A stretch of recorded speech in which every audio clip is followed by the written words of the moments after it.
కూడా చేస్తారు. బయట సమయం బాగా వెచ్చిస్తారు. ఆదాయం బాగా వృద్ధి చెందుతుంది. మిత్రుల మీద అనవసర ఖర్చులు పెరిగే అవకాశం కూడా ఉంది. ఆర్థిక పరంగా ఇతరులకు మాట ఇవ్వకపోవడమే మంచిది. ఇంటా బయట కొద్దిగా పని ఒత్తిడి ఉంటుంది. ప్రయాణాల వల్ల ఆశించిన ప్రయోజనం ఉండకపోవచ్చు. ఆరోగ్యం నిలకడగానే ఉంటుంది. ముఖ్యమైన వ్యవహారాల్లో కుటుంబ సభ్యులు, స్నేహితులు సహకారం అయితే వారికి ఉంటుంది. ఇళ్లలో విజయాలు సాధిస్తారు. గృహ వాహన యోగాలకు అవకాశం ఉంది. నిరుద్యోగులు శుభవార్త అందుకుంటారు. కుటుంబ జీవితం సుఖ సంతోషాలతో సాగిపోతుంది. గృహ వాహన ప్రయత్నాలకు ఇది అనుకూలమైన సమయము. ఆర్థిక వ్యవహారాలు కలిసి వస్తాయి. ఆశీర్వాదాలు 1-2 పరిష్కార దిశగా సాగుతాయి. వృత్తి-ఉద్యోగాలలో ప్రాధాన్యం ప్రభావంగా బాగా పెరిగిపోతుంది. ఇక ఈరోజు అధికారులు మీ సమర్థతను గుర్తించడం సాధ్యమవుతుంది. వ్యాపారాలు కూడా మరి ఈరోజు నల్లేరు మీద బండిలా సాగిపోతాయి. ముఖ్యమైన పనులన్నీ కూడా లాభసాటిగా పూర్తవుతాయి. ఒకరిద్దరు మిత్రులకు ఆర్థికంగా సాయం చేయడం కూడా జరుగుతుంది.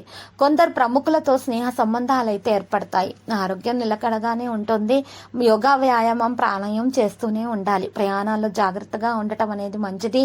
ఆదాయం అయితే బాగా వృద్ధి చెందే అవకాశం కూడా ఉంది. కానీ కుటుంబ సభ్యులు కూడా బాగా ఖర్చులు అనేది చేస్తారు. కుటుంబంలో ఒక శుభ పరిణామం చోటు చేసుకుంటుంది. అనుకోకుండా ఆస్తి కలిసి రావడము, ఆకస్మికంగా ధనలాభం కలగడం వంటివి జరిగే అవకాశాలు కూడా ఉన్నాయి.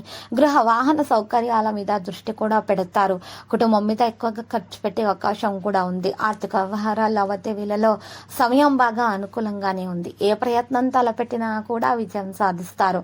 జీవితాన్ని మరింతగా మెరుగుపరుచుకోవడానికి సంబంధించిన కోరికలు కూడా నెరవేరే అవకాశాలున్నాయి. కొద్ది ప్రయత్నంతో కొన్ని వ్యక్తిగత సమస్యల నుంచి కూడా విముక్తి లభిస్తుంది. వృత్తి వ్యాపారాల్లో శ్రమతో పాటు లాభాలు పెరుగుతాయి. నిరుద్యోగులకు 2-3 శుభవార్తలు అందుకోవడం సాధ్యమవుతుంది. ముఖ్యమైన పనులు సకాలంలో పూర్తయ్యే అవకాశాలు కూడా ఉన్నాయి.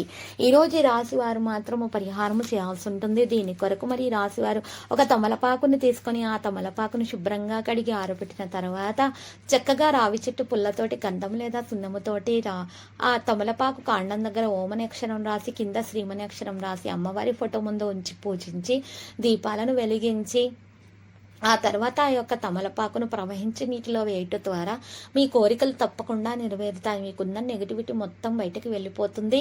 ఇక దోష నివారణ జరిగే అన్ని కూడా శుభకార్యాలు అనేవి జరుగుతాయి. లక్కీ సంఖ్య 27 మరియు లక్కీ కలర్ అయితే మరి బూడిద. ప్రతిరోజు ఈ విధంగా రాశి ఫలాలు తెలుసుకోవడానికి వీడియోని తప్పకుండా లైక్ చేయండి. క్రింద కనిపిస్తున్న రెడ్ కలర్ సబ్స్క్రైబ్ బటన్ ని తప్పకుండా క్లిక్ చేయండి. లైక్ మరియు సబ్స్క్రైబ్ చేసిన వారికి ఈ రోజు ఏదో ఒక శుభవార్త వినాలని నేను దేవుణ్ణి ప్రార్థిస్తున్నాను. Thank you for watching this video.